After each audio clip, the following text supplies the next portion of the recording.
Welcome to another Intentional Curiosity podcast. And my name is Jake Bryant. I am in the process of doing an outworking of what has been my observation of all things health within the last almost 10 years of being a coach, being someone who has specifically endeavored down lines of psychology in terms of self-development and study, and just my perspective and how these things contribute towards an individual living a healthy life. I wanted to label today's podcast Health Tracking and Scientific Development.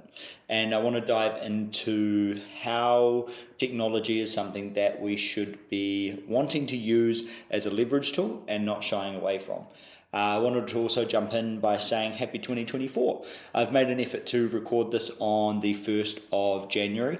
I want to come through and show that with desire and intent, you want to do things that you want to do, and it's really important to find things that you're purposeful towards, because you want to do those and it doesn't matter when you do it. So that is a key component that we're going to talk about a little bit today as well in the health and tracking.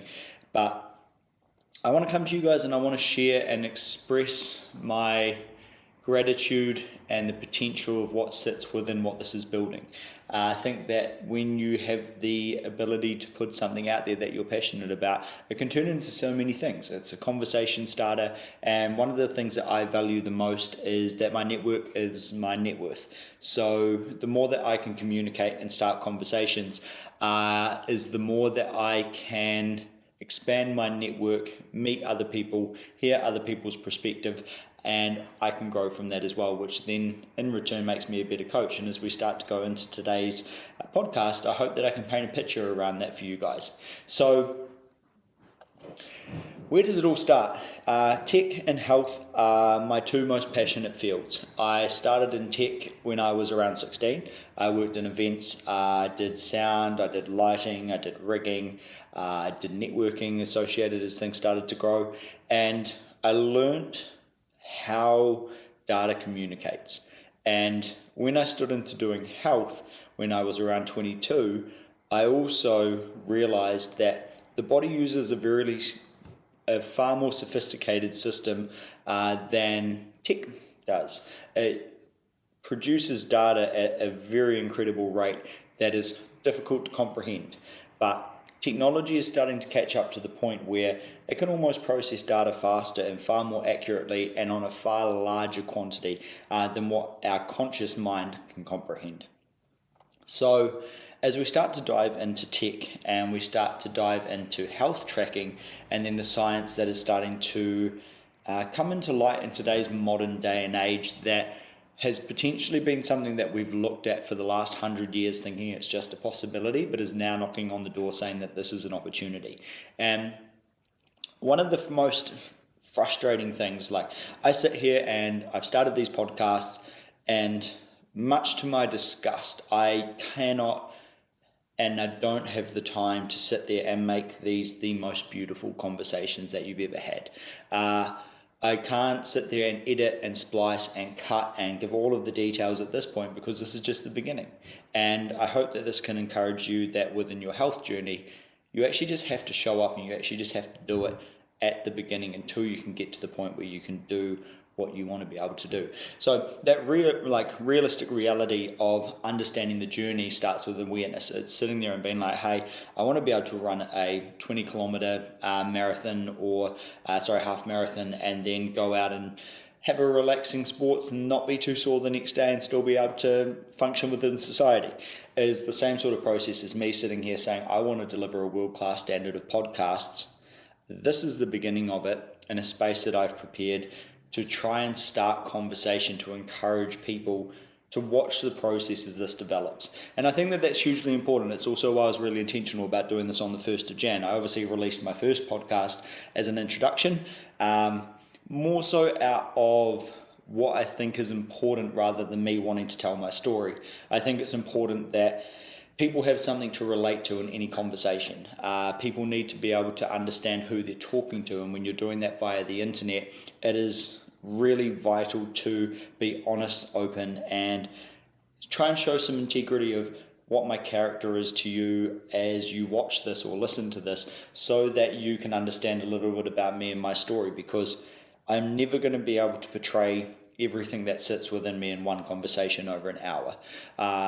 It's going to be a cascading period of time over maybe a year or 2 years that you guys will start to see the consistency that my journey is starting to show. I might still be needing to learn how to articulate some things, so I hope that you guys have the grace to allow me to try and communicate the best that I can, to paint a picture so that you can get a framework of what it is that I've been walking through, so that you can walk it out 5 times faster than what I have. Because that's hugely vital for me as a coach, is to sit there and say, I've been pondering this thing for the last 2, 3, 4 years, and now I've figured it out. How is this being delivered? Does this make sense? Is this articulated in a way that without the knowledge that I've got or the experience that I've got to try and describe this, does this come across the way that it should? And these things are really important, but all of this couldn't be delivered if we didn't have technology. One of the biggest frustrations that I come across as a coach, and this is the most difficult thing for me while being a coach, is to sit there and I cannot be everyone's accountability 24/7. It's impossible. There's too many people on the face of the earth, and I can probably handle up to maybe 200 to 300 clients with where I'm currently at in terms of my systems within technology. But just managing them is a full-time job, and I'm not at that point yet. So my capacity is reduced to around 50. And so while I'm growing and I'm doing all of this, I have that little trait within me that wants perfection. And I'm so obsessed with the absolute reality of the potential that sits within a human being. And I don't want to ever not chase that out to its fullest extent. And so I will do everything that I can to get that for myself, and the outworking of that is I will deliver that process through these conversations. As I come across and I find these little keys and I explore the process and the journey, the frustrations along with the successes, I will share those, because it's important that you learn from my journey. And then as we start to converse and we start to share, and we stand side by side as people through it, different coaches, different practices, different viewpoints, we can all grow, which makes us stronger. So I really wanted to come in today and start to talk about tech and health. I wanted to encourage you to use it as a tool and as an asset, because like I was saying, my biggest frustration as a coach is that I cannot track and I cannot overlook all of the data and information that comes in from all of my clients. It is the absolute truth. There are far too many parameters that I track. I constantly check in on my clients' sleep. I constantly check in on their nutrition, their family environment, their work environment, their personal headspace. I like to try and track in on their exercise, and that includes strength training, cardio, reflexology, mobility, movement, and then you then start to go into so many other aspects of training. And that quantity of information is extremely overwhelming as an individual, as a coach, that if you don't have the systems in place to be able to handle it and track, you actually forget what it is that this person said at this point, even though in their life it is really significant. And that is the thing for me that I wrestle with, because I want to be able to make somebody feel heard. I want to be able to allow somebody to feel like they came in and had a conversation and I listened, and then I told the story of the perspective that I believed that they said, and I understood it. But within technology, it can allow me to build out a system that allows me to take really good notes, or it allows me to paraphrase in a way that the next time we come into a conversation, I've got key points to focus on in the time that we get to interact for that hour, 45 minutes, or whatever duration it is that I get to work with people. So as I come in and I then we'll dive into a little bit around the health system. You imagine doing that as a doctor or as a physio or as a practitioner that then has to deal with those thousands, and they have a health system, they have a 15-minute time slot. There is no way that you're going to get the health service that you require or should get if you are coming into that expecting to get everything in those 15 minutes. So what I really want to come into today is around how do you be intentional with your health so that you can respond and not react? How do you educate yourself so that you have an understanding of a language that is foreign. Because if you go into a foreign country without having taken time to learn the language, it's going to be extremely overwhelming. But if you actually spent 6 months prior to trying to learn that language and how to communicate in a way that's going to allow you to participate slightly within that society, you're going to be in a far better off position. So as you start to approach your health, and we can use all of these different tools around our tech and the scientific development in terms of interpreting the data and what that looks like, you're going to be far better off with your future than you are if you stay where you are now. And there is a point within your life that you start taking responsibility. And you're doing that to take responsibility for your own health. But if you can make the mental shift that you're actually doing it for more than just you, that you're doing it for future generations, then it's a lot more likely to be able to land, and it becomes far more achievable because all of a sudden you've expanded from your day to day, your week to week, your month to month, your lifetime, to then working on something that can be passed on. Because when you make an actionable step to change your lifestyle, you get to change your genetics. You get to change the structure of what is passed on through your family line. If you choose a lifestyle that is sedentary, full of terrible food, inactive, and full of things that are extremely unhealthy, and that can be mentally as well as physically, that stuff gets passed on through your genetics and passed on to generations. So if you actually sit there and you take a stance now, and you can within yourself write worth on being able to take minor steps, and you look at that step being weekly, monthly, yearly, decades, however you look at it, it is still 25 or 30 steps towards said point that was further along than where you would have been should you have done nothing. Now, you look at the development of technology, and I briefly talked about it in the intro podcast, but you look at the development of technology and the way that that can speed up the process in the journey is, just like I said, I've been on this journey for 8 years and walking through this process with surgery and rehab and learning about how the body functions internally. That took me 3.5 years. I should be able to communicate that to you within a very short period of time frame, which therefore increases the efficiency. So how do we actually use technology to do the same thing? And this is what I start to get excited about, because now I don't have a whole field that I'm trying to figure out if there is some gold. I am sitting there and I'm using technology, I am scanning that field, and I'm getting a really accurate pinpoint of where I should go. And up until now, and this is why I really feel for the current health system, because we are surrounded by a whole bunch of people who are lacking education, myself included. I have figured a lot of this stuff out through years and years worth of self-study, learning to try and frame questions in the right way so that I can hold a conversation to get the answer that I want, and then also lacking the resources to be able to get what I want, which is like extremely frustrating for me, because I want to be sitting there and I want to be strong, I want to be healthy, I want to do all of these things, but at the same time, I had to learn to strengthen my mind to be able to deal with the difficulties that came with not being able to do the things that I wanted to do. And that develops character. So there's so many aspects to health that I think that you've got to be aware of, and you have to contribute towards your own self-development to be able to handle multiple areas. And while we're here, we might as well talk about preparing yourself according to the things that are your passion in life and the things that aren't. Because just as much as I'm passionate within the gym, I can stay in this environment all day and I won't skip a beat, other people aren't going to have that passion towards health. But just like I love to spend money and not save it, I like to build things, I like to do all of this, I have plenty of ideas. You can give me $1 million, I will put it into business projects and I will develop them. I will turn them into things that make me more money, and then I'll go and spend that and do all of that. But I have to learn to be disciplined. And there is a time to do that, and there is a time to not. There is a time within which I have to work on my weakness intentionally towards that, so that I can sharpen that piece of my personality, so that I can actually leverage my strength. And it's the same thing. So as you guys, whoever you are listening to this, with whatever your passion is, there are certain areas within our lives that are a priority, and health is one of them.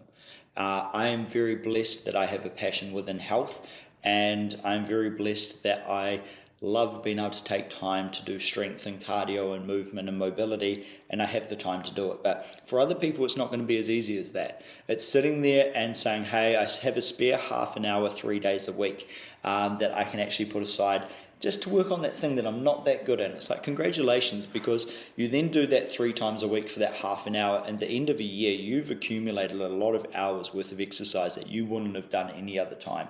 So when it comes to perspective and it comes to building your reality, you want to get to know who you are. And that's what I love about this whole thing about health tracking, is it's learning who you are, what your priorities are, the way you want to present yourself, the things that matter to your reality. Because I can sit there and say, a lawyer is really good at what they do. A professional athlete is really good at what they do.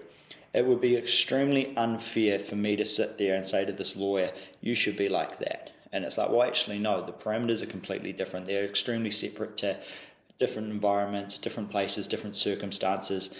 The lawyer doesn't need to be able to perform under that kind of load, so why would I train them like that? I want to try and find a way that encourages health, longevity, good sleep, clear mental space, a healthy diet and a well-balanced lifestyle so that they can actually get more out of their life to potentially spend with family. A professional athlete, on the other hand, is probably more so going to be, how do I actually switch you out of that extremely highly competitive state so that you can actually participate within society and that everything's not a challenge and that you're not constantly working against that environment. They're two different headspaces. And so part of education for me, which is why this is so important and why I sit here and spend so much time getting to know people that I get to work with, is because I want to sit there and be like, who are you as a person? What are the things that we can chip away at that I can try and add quality into your life through my life experiences, through conversation, so that you can become stronger, healthier, and get more out of life? And in return, I get an experience from their lifestyle that they've walked out that actually allows me to grow as well. So that's always a two-way street happening when you're within education. And I think that that's why I love this saying that you want to be able to respond and not react. So are you willing to sit here and plant a seed now that future generations are going to be able to sit in the shade? That as you sit here, are you willing to make a sacrifice so that what is potentially going to be your ceiling is the other person's foot? It's going to be their starting point. It's going to be their stepping stone. But if you start making that change now, you set an example, you show things being done difficultly and that it's not easy, but that it's super rewarding. That if you work on something over a 2-3 year project, you can show the before and afters, whereas in a world where everything is so instantly delivered and there's no accountability and there's none of that stuff found in today's culture, because you can remain so individualistic within Western culture that you're not forced to deal with difficult conversations or difficult environments, and you can shy away.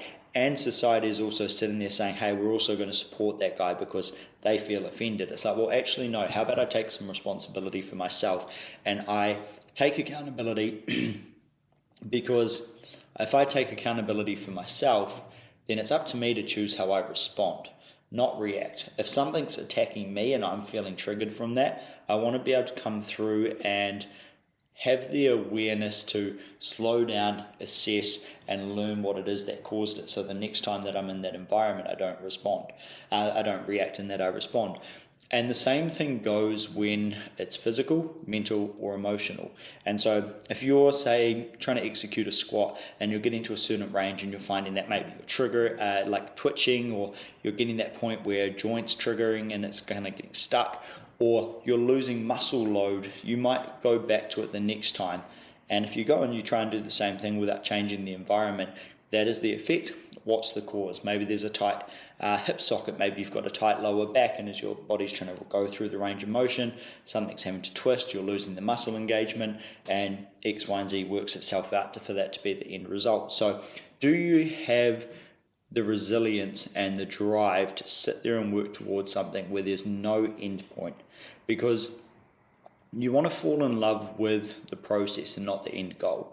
And I know that it's a really hard thing to do, but I find that if you set a goal and you aim solely at this, you'll neglect everything else that comes in with it. And what that does is, if another really important piece of the puzzle comes along, you're most likely going to miss it because you're so fixated on what this is, that something that could take you from here to actually here is actually gone straight past you because you were too busy looking at that. And I genuinely start to see technology as being one of those things that if you're actually willing to look at it now, it's actually going to take your capability from here to up here, because you are removing so much of the work that you naturally have to do to leverage so that you can put your time elsewhere that's going to be far more efficient.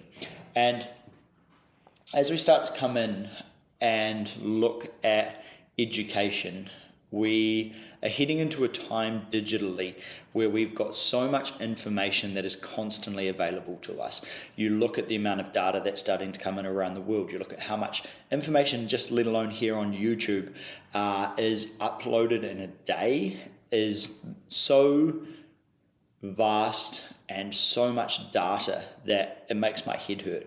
But within that, it also goes to show the capability of what is possible. That the fact that we can turn over that much information, you start to look at the way that they're genetically mapping the human genome now using AI to interpret the data, or they have quantum computers that can actually process the data at such a speed that we can use it within a lifetime. Whereas one human, I think it was, took about 5 years originally when they started to walk out this process. And so when you start to look at that as a scale of how much development is happening between these moments, we want to be able to come through and use the leverage of what technology has been able to bring so that we can track our data and that we can understand it. And I also think it's a really cool opportunity that when you have the opportunity then to sit and understand ourselves a bit more.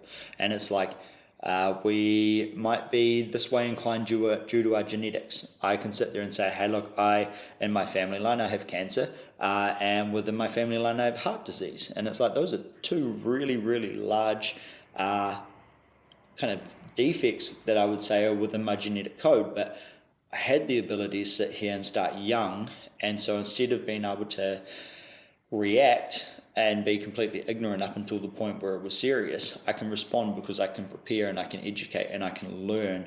And I have the ability, due to conversation with my parents, to sit there and say, hey, we've actually got this within our family line. Just be aware of this. And I'm sitting there and saying, well, not only am I going to be aware of it, I'm going to be really damn intentional about trying to make sure that there is the least amount of opportunity for that to get a chance to take action within my life. And so how do I do that? I interpret data. What sort of environment allows these things to happen? What contributes towards both of those factors? What is it? How do we look at our health? How do we understand these things? And I am taking accountability for my own life with the knowledge that I have. But I would be far worse off if I neglected that and then waited to rely on somebody else for when everything went face down, ass up. Because in that environment, to undo a broken piece of your health is so much harder than it is to maintain and work on it. And so as we start to come through and we look at this ridiculous amount of information, I get extremely excited with the development of AI, quantum computing, and starting to slowly working towards light technology, is because you can do it as quick as that. You give it a spreadsheet, it's already analyzed the data and it can spit out the data, and it's really, really accurate. And what I mean by this is, like I said earlier, within the capability of me being a coach, now I don't have to rely on being able to do all of that data management, because I can trust the technology to be able to produce the data, and now I just look at it and I confirm, and then I can deliver within a certain way towards clients around what that looks like. And instead of me having to sit there, go away, spend 2 hours or 3 hours crunching all of the data, trying to do all the numerics and look at what I've got, as you start to build that out, if you manage that yourself over 10 or 15 years, you're going to get a really amazing track record within your own health. You're going to start to see that maybe 1 year, if you lost, say, 2 kg of muscle, was that intentional? Was that purposeful in your training regime? Maybe you had gone from a bodybuilding phase and then you went into doing a marathon. And the way that then works, you would expect to see some muscle loss because of the different type of training. You switched from strength to endurance. One's a far higher cardiovascular exercise than the other way around. And so as you start to come through and as you start to contemplate and you start to understand the data, then you can respond accordingly, or you can react. So if I saw a massive decrease in, say, like my weight and my muscle mass quite significantly, I'd be quite concerned, and I could go to the doctor and say, hey, I've actually noticed this because I've been intentional around tracking my data. I also have a family history of X, Y, and Z. Could we please look at this? and I've learned how to speak that language. Just like walking into that foreign country, I put the time and the effort in beforehand so that I can take accountability and I can take responsibility. So as we start to come here, I want to encourage you guys to do your part, that as you're listening to me try and paint a picture, that the journey, although it's not simple, was worthwhile, because to get to the point where I want to be able to turn around one day when I'm 300 years old, because science has advanced to such a level that we can maintain our cellular health and it doesn't break down as much, and hold a conversation about what a beautiful journey I've achieved because I took accountability. And we're heading into this area within science where, because we can track this data and it's such a high capacity, we are able to understand our blood biomarkers to such a high level of detail. Scanning technology, especially with AI integration, is becoming so accurate that you can actually understand your full genome. You can do full MRIs and pick up on any sort of defects within the body, and you can be intentional around them. The accuracy within which AI data is starting to interpret information is, it can look at any single scan that has been based within, just say, an internet perimeter at the moment, and sit there and say, hey, look, I've just scanned 1 million images in the moment. There's actually a defect here according to those 1 million images that you should look at. And it's like, that is an accuracy that as a human, I wouldn't be able to achieve. So if I use that as a tool, I can be far more accurate towards what I deliver to my clients, and that's extremely beneficial. But within that, there are so many little tools that I want to encourage you guys with as we lead into your own accountability of your health. And we're talking about our food, our sleep, our stress management, our exercise regime, our family environment, and how to just be aware of all of those things, so that as you take accountability for your health, you can also educate your family, your friends, other people that you come across who may not have the same opportunity to have come across podcasts, or to have even learned or considered that this is a thing that they could take into accountability at such a young age versus their 50s and 60s. I want to talk about the quality of muscle and why muscle is so important, because if we have a nutritionally deficient diet, especially within protein, we're not going to be able to build the body off a healthy building block. The body can't naturally synthesize protein. From my current understanding, from all of the studies that I've done, there's parts of it that it can create, but there's certain amino acids that create a complete blockchain that allow protein to be made so that you can then grow and you can be healthy. So that way you can then encourage your environment to best facilitate muscle growth. But if you lose muscle, and if you deteriorate down to the point where those fibers have to become really stretched and really tight and rigid, when a natural muscle contracts and then expands again, if you are stressed or your environment's unhealthy, those fibers become really kind of nitty and gritty, essentially, is the easiest way that I can describe it. And then that stress will load back onto your joints. That stress will then load back onto your skeletal structure. And then from there, you're probably going to get increased inflammation. It's also going to increase stress. It's going to make your sleep far less efficient because you're not going to be comfortable. And by the time you hit that point, it's really difficult to undo. And it's been an extremely frustrating process for me to walk through, is learning that firsthand from my injury. Walking around 2 years waiting for a surgery, watching my gait pattern, which is the way that your feet move, start to switch off, and a hip to lose its strength, my back starting to rotate, losing like grip movements, starting to notice differentiation between the ways that my eyes view. Like, these things are just so insane. Like, one side smiles better than the other side because I still have an imbalance between the way that I'm twisted, and it's a different muscular response. And so all of this data, I use this as a way to track where I'm actually at in comparison to where I should be.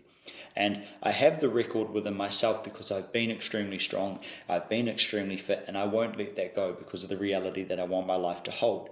And so I use that as an anchor point for me to hold on to and pull back to as a reality, because I never knew how weak humans could be. And that is me being extremely honest and extremely polite.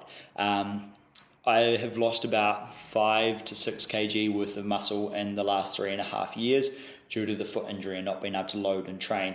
And I really hope that in the next 1.5 years I can turn a really large chunk of that around, now that I'm starting to get back to being able to structurally load post-op.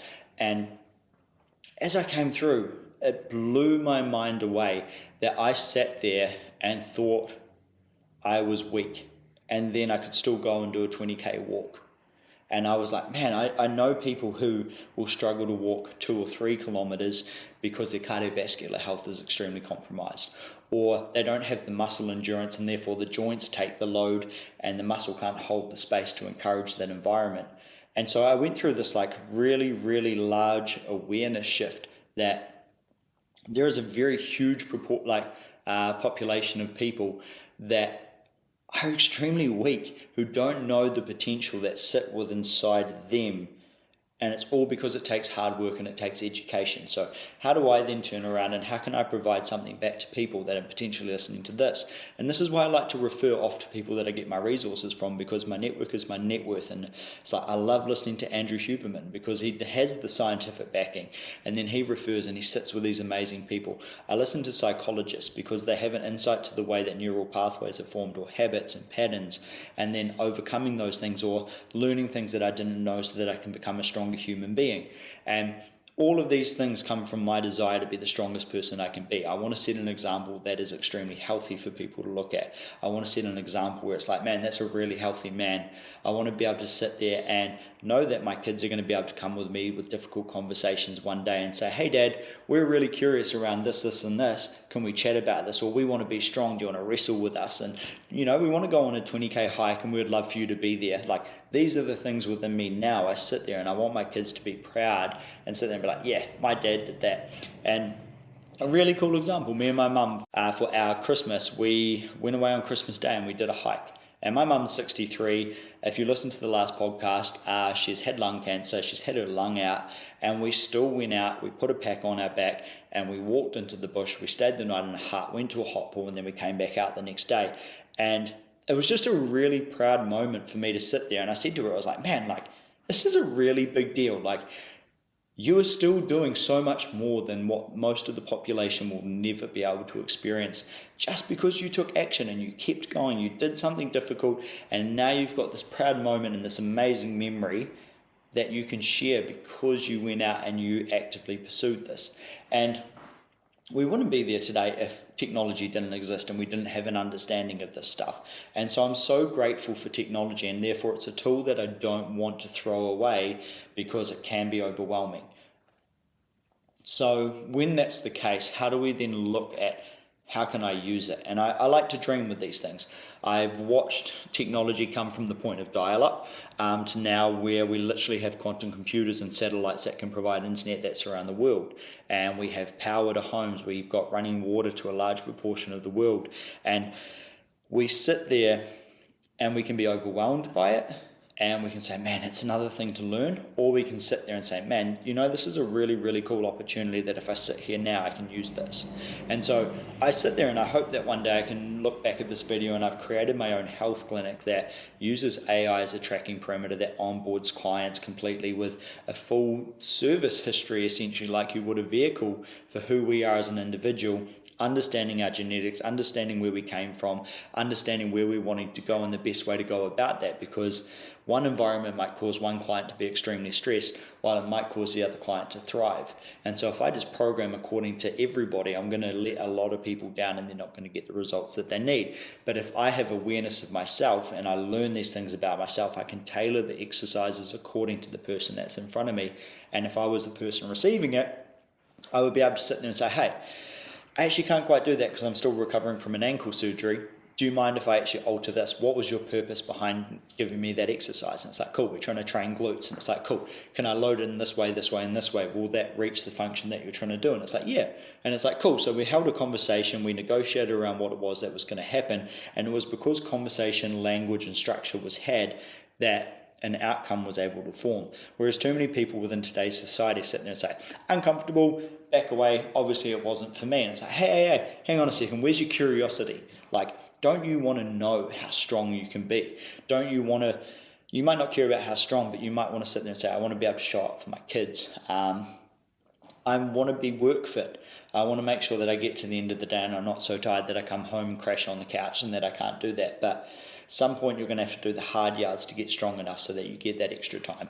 So as we come into technology, I really look forward to understanding, and I see a very strong relationship between technology and the human body.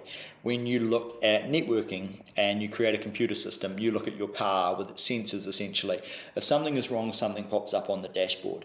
And the way that I start seeing AI starting to be able to come in is that we can use things like our blood work to be biomarkers, that when something comes up, a light comes up on the dashboard, and it might sit there and say, hey, you've had a variance of this happen, you should probably take care of this now before it turns into something substantial. And so there's these opportunities that sit here, like for me, myself, I constantly sit here and think, how could I have sped up my recovery process post-surgery? Because there's been so much of it that's been guesswork, which has been extremely frustrating. And it's like, you can focus on the ankle, but you also have to look at everything else that goes up. And that's one of the things for me that's a really good practitioner, and it's searching for somebody who will sit and look at the whole. Whereas the health system wants to look at a one component. I'm like, well, I find you can't quite. It's like sitting there and saying, hey, we're just going to try and work on the tyre to fix everything else on the vehicle. And it's like, well, you can't do that. You actually have to look at everything and then retest it and then move forward. So what does it look like to build an onboarding system? Like if I have a client come on board, how do you squat? How do you hold a plank? What's your lunge like? What's your stability like? What's your balance like? If I take away your eyes and you have to work off proprioceptive feedback, can you actually still balance, or do you collapse? Like, do you use all of these things as parameters to figure out where you're actually at in terms of your health and well-being? Because if you're already compromised and you're young, by the time you hit 50 or 60, it's going to be really hard work. And I look at this for the injury that I've been through, to be able to make it back, and my best time to do it is now, and especially while I'm being intentional, and then I can respond rather than react. Because it tears me apart when you see older people who have given up on life. You see people that are bitter, you see people that are angry, that are hurt, and this can be a mixture of physical, mental, emotional, spiritual, whatever parameter is that has caused this. But you start to see people start to go internal, and they hold that stress in so many different ways, and it affects across all of those fields. And so you have the awareness and the ability now with technology to be able to sit and learn so much information. But then it's coming through and being like, when you learn that new piece of information, do you actually have the ability to sit there and then retest everything that's sat underneath? And so if you're writing code, I did code at university for a couple of years, and when you write a new line of code, you then have to hit test and it'll rerun and make sure that nothing's broken based off that. So the same thing happens within our lives, is that if we learn a new key piece of information, like say I learn how protein synthesis works, and I find that I haven't actually been completing a full protein chain, so that out of the amino acids I was neglecting something, and I learned I wasn't being able to make muscle because of that effectively. And so you sit there and you're like, man, what else would that affect? And so then you start to reassess, and then you can actually track those things that were out of balance according to this, and then you can also see, if you change the cause, will the effect come into order? And so I want to encourage people to be able to sit there and restructure their mind towards this stuff and see the opportunity that sits in the unknown. I want to encourage people to sit there and see if you're curious, you're going to have a really amazing story to tell. And this is me trying to tell my story so that I can potentially encourage you guys to step into something that you might then be able to tell others or share or start the journey. And then in 5 years' time, we can share a conversation, and we can stand side by side a lot stronger than if I'm trying to do it on my own. There might be people that listen to this and we end up working together in the next 5 or 10 years because you get really curious. And I love the idea of that. You look at technology and the way that they're starting to understand the way that light waves work towards healing. You look at cold therapy, saunas, and all of these other treatments that are coming out that are all a piece of the puzzle towards the overall health that makes us us. And when you intentionally work towards your health, it is so much, you become so much stronger, and you become so much healthier. You have so much more energy available, and you can show up in such a clearer way, and you can hold a conversation. Because I never really experienced brain fog until I had my injury, and I was just like, man, I used to sit in conversations and I used to hear what people were saying, and I would walk away and be like, oh man, I took none of that in. And I was like, holy crap, like I'm not even showing up for conversations anymore. And so those little things that I learned and noticed, I was like, hang on a second, I've been really blessed up until this point to have this. Now that I don't have it, it's actually in my court to figure out how I get that back and what contributed towards it. And it's like, welcome to inflammation, welcome to stress, and welcome to what happens to the body when it's in a compromised position. Movement is key. You stop moving, start moving. It could be really simple things like just trying to start doing neck circles. And then can I do movements from left to right? Can I raise my arms up above my head? And does that actually allow me to move? And can I do a squat with my hands behind my back? And or is my spine compromised? Do I lack the mobility? There's all of these different things that you can start to do that you're far better to start now intentionally by being curious than having to react with the lack of knowledge, because it turns into fear and it turns into frustration. And I wrestled so hard with the injury because I was like, is my whole life going to be like this moving forward? Because that is not the way I want to live. And my whole integrity structure was compromised because I was like, man, what sort of person would I be if I didn't have this? And it made me really grateful for realizing how important health was, because up until I did my injury, the world was my oyster, and I could do anything that I wanted, and I could trial and I could error and I could do all that. The moment my health was compromised, I lost all of that. And that's why I sit here and I push so hard into technology. I will use AI to scan my blood work. I will sit there and I will use it to track movement. You can use these apps now that give you a very brief idea.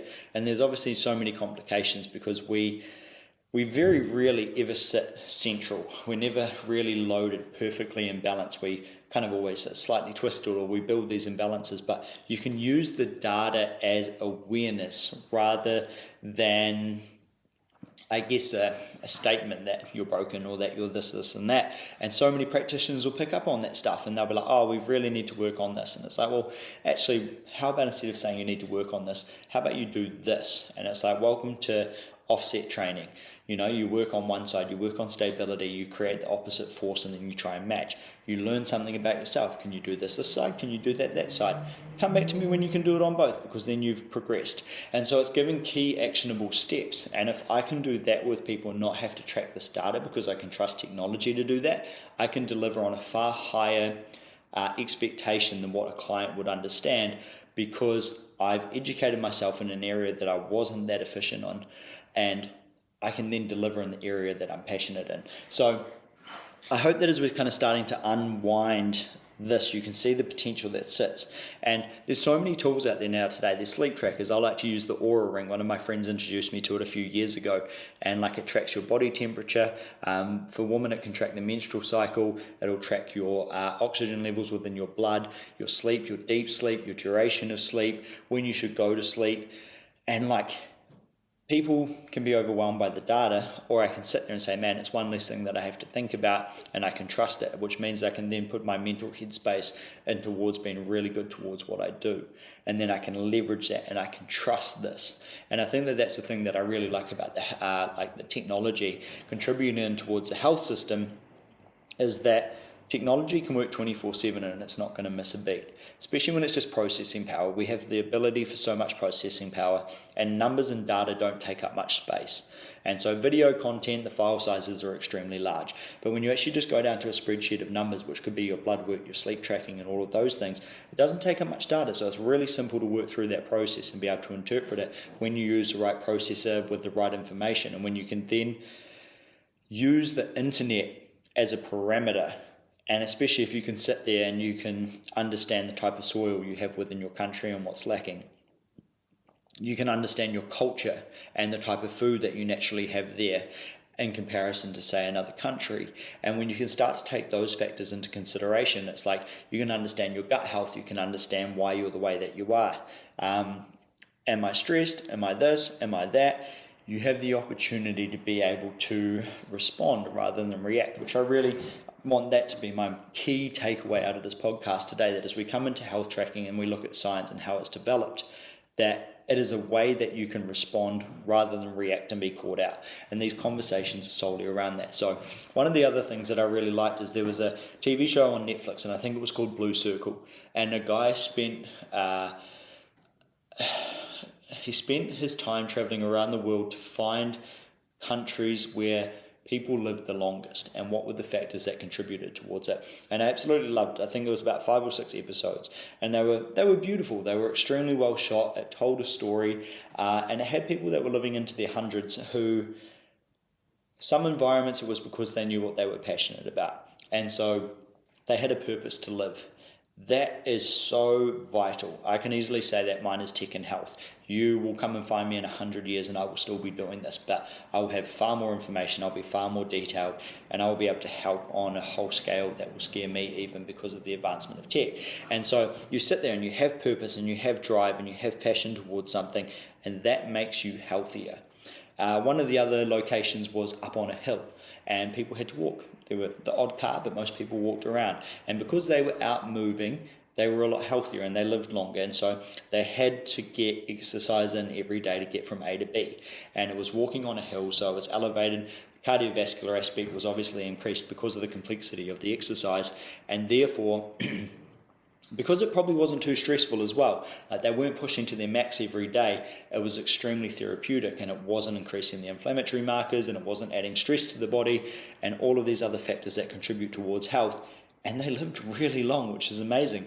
And then obviously there was food and nutrition as well. Some places just had really good land, and the quality of their food, which is another huge component to our health, is that if you're getting nutritionally dense food, you don't need as much than if you're getting man-made food that doesn't actually have the density. You have to eat more to get what the body wants, because the body theoretically wants its proteins, its fats, its carbohydrates, its minerals, and it wants its vitamins so that it can do what it needs to do to recover. And so you sit there, and we're going into this possibility now where we can track a human's genome. And this is what your whole genetic map of your whole body, your whole genetics and everything that contributes towards it. Your cellular health and everything that makes you tick, your organs, all of these things.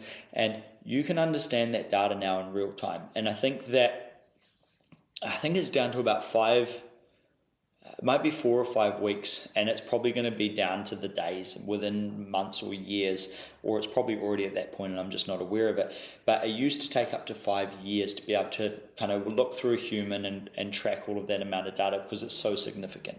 It's like almost sitting there and saying, hey, I want you to go and read every page in the library. You're like, oh, that is a head-sore task. That is ridiculous. But now we're at the point with technology where we say, hey, go and read every piece of information in this, and it'll read it and it'll come back to you extremely quick. Not only will it do that, it'll also go to the point and say, hey, while I was doing that, I also compared it to every other piece of data in the said field, and these are the variances that I saw. And so you can then start to contribute towards one of the guys, Brian Johnson, who I refer to a lot because he's kind of leading in the field from my understanding. There'll be other people who contribute that I don't know about this as well, but he's leading in this point where he is creating this thing called the Bulletproof Diet, or the Blueprint, I think it is. And he's got this book called Don't Die. And it's about how do you unwind your genetic code. And he talks about how in the coming years you're going to have your age you were born and then your genetic age, because he successfully unwound his genetic age to be that of about a 20 or an 18-year-old from where he was. And he got extremely stressed, a high business person, and then he started dropping millions into this, and he's now sharing that process, which because of him holding a conversation and sharing this data, it opens up our awareness of what's possible. And I know most people don't want to sit there and say, hey, I'm going to live forever. And I actually had a conversation with one of my friends on the weekend about this, which was beautiful. And she's like, the fact that life is confined is one of the beautiful things that add to the rarity. And it made me really kind of sit and think and be like, man, you really do have to live in the moment, because you're never going to get that moment again. And it's a beautiful thing. And you also don't know what circumstances are going to contribute towards tomorrow. So that's when you start to talk about life quality. Like, you want time for friends and family, you want good relationships, you want to be healthy and well-being. You don't want to neglect all of that just to go and dive into work, because you don't know what that story is going to be. You can make money, but you can't remake those memories, And so as you come in, and this is what I love about the technology side, is I can do the processing power, and then I can hold conversation with people that then encourage them to become better, because they might grow in understanding, or they just need somebody to be able to share conversation with, because 9 times out of 10 we know what it is that we need to do, but we just haven't said it, or we haven't had someone to listen to, or somebody to put that idea forward. And I want these podcasts to initiate or start more conversation that you can then go away and take away with your friends and family, contemplate and come back and have conversation, because that's how we grow. And so as we come through, time is ticking, and can we wind the clock back? And it's like, I know that this is an extremely very vast idea, but within your health, you've got your DNA and you've got your RNA, and the way that those codes get interpreted with what cells get created, and those get damaged over time, which creates inefficiencies, and then things start to deteriorate and age happens and X, Y, and Z. And so what would it look like if you could always continually keep that data to be extremely accurate, that you keep it on point, and that you can read your blood work or you can read your biomarkers and you can sit there and say, hey, this is actually depleted, here's a little top up. And so I just sit there, and if I'm to predict towards the future and I'm to say, hey, look, we're going to get to the point where you will have the ability, probably with technology, to sit there and say, hey, scan my blood work first thing in the morning, this is a deficiency, here's a meal that's tailored towards you to get your vitamins, your minerals, your proteins, your carbs, your all of that, so that you're getting your daily needs. And from this, obviously, there is going to be businesses that contribute towards it. There's going to be society. There's going to be a lot of change. There will be skepticism. There will be human rights that will come into it all, and all of these conversations. But start the conversation now so that you have the awareness based around this. And then when it becomes an opportunity, you can actually step into it and you can take it in your stride, or you can leave it, because both are okay. And so as we kind of come in, we've talked about health tracking, science development, how we can use it as a tool. We've talked about planting a seed now so that people in future generations can leverage it and they can sit in the shade of what you've created. We've talked mainly, as my key point is, about how to respond rather than react. And with that comes taking accountability for your lifestyle and taking the blame, because although something may have happened in your life that you were unaware of, it's still your life. And it is an opportunity that has presented itself. And if we start here and we work in a line this way, if we start to vary out to the side, the further you get along in life, and if you have to make an adjustment out here, it's going to be a lot more painful than if you have the luxury of making one here and then coming back to center. So I encourage you to start now. Have these conversations, work on your body, work on your health, work on your environment, work on your community, work on your family, work on your people, because that will contribute towards a healthier lifestyle. We've talked a little bit around the amount of data and how to process, and why the current health system is slightly overloaded is because we have so many people who, one, aren't taking accountability for their own body and their own health, and they're waiting until they have to react, which then floods the health system, because we live in an extremely obese and unhealthy and malnutrition is the word that I'm after, society, where people get into the point where they just need so much care and they need so many things because they never took responsibility. What would it look like if for 1 year a whole country turned around and said, we're going to take responsibility for a year, we're going to go out, we're going to walk, we're going to do this, we're going to do all of these things? I think you would start to see a massive load start to come off that health system, and then you can start to be a lot more proactive rather than responsive. And so what would that look like? It's a really hard thing. Like in business, when you structure a business, it's really hard to change something that's running. You almost need to build a new department, so that you can then function that and then outwork the old, because you want to be able to come in and transition. And with change is obviously always going to be discomfort, and so you've got to sit there and be like, man, we're gonna sharpen iron against iron. There's going to be a few sparks and there's going to be this, but the outworking of what we're aiming for. And so it's like, can you articulate a story? Can you sit there and give people a reason why this is actually better? Can you sit there and can you communicate to people how this is going to increase quality of life and what they would expect to get and how they can work on this? And what would it look like if each individual person took accountability for their life, educated themselves on their genetics, their nutrition, their lifestyle, their stress management, their sleep, their food, and then showed up differently every single day? They actively approached difficult situations, and everyone's difficult situation is going to look different. My difficult situation might mean nothing to somebody else, and it might also mean vice versa, that they show up and are completely overwhelmed. But that's when teamwork can come in. And so you're surrounded by people that when you come up against a problem that you can't actually articulate or that you can't understand, you have people you can go to. And so as we start to come through, can we actually wind back the clock? Because If my journey took me 5 years and I can share that with you in the space of a month or through a few of these podcasts, then I've passed on 5 years worth of information to you in the space of a month, and you're going to be far better off if you action that. And obviously it's trial and error, because like we said, there's so much data, there's so much information coming out. You have to learn to take on board what it is that is important to you. And it's sitting there and saying, hey, I really value this, I'm going to try this and take ownership of it. But then if you can then sit there and say, hey, I now also have this healthcare system that is based off AI and data interpretation, it's going to be far more accurate. It's also going to let you know really damn quick whether or not it's working well or if it's not. And so we have this capability to expand our human performance capabilities, not even just in a physical aspect, but in the way that we show up for life, which I think is extremely exciting.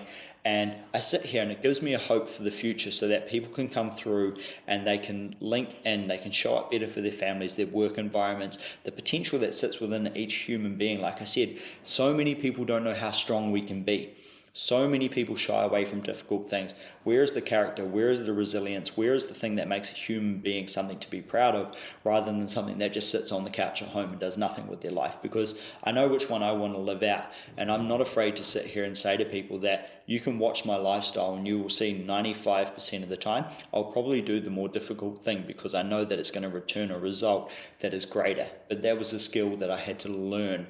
It was really, really difficult, because you come against something difficult, I find if you don't deal with it, it comes back around. You do that a few times and it's going to be way worse. And then it turns into that thing that's really scary in the dark and you don't want to look at it, and then it overwhelms your life.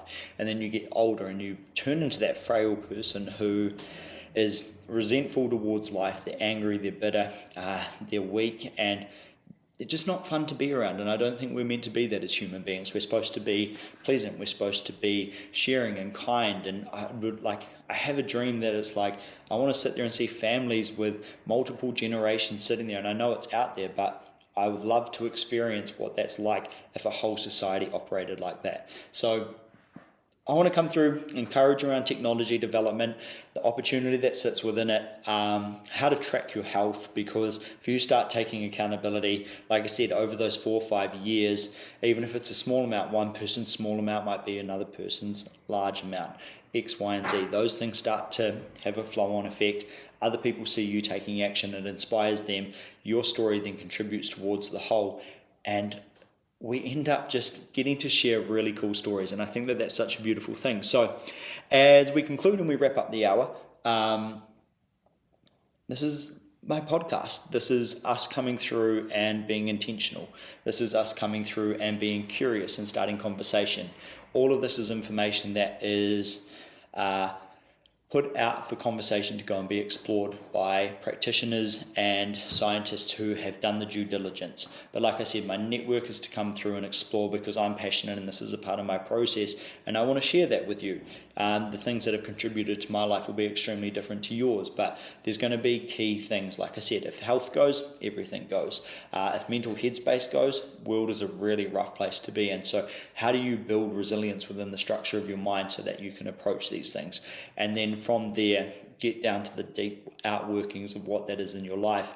Use technology, use the interpretation of data, use the tools, which are all of these practitioners. I'm just a tool that you can use according to understanding a part of how the human body works and what that's like. And it's like these conversations encourage you to learn more so that you can then show up in that different way. So thank you for joining. Thank you for taking the time out to listen.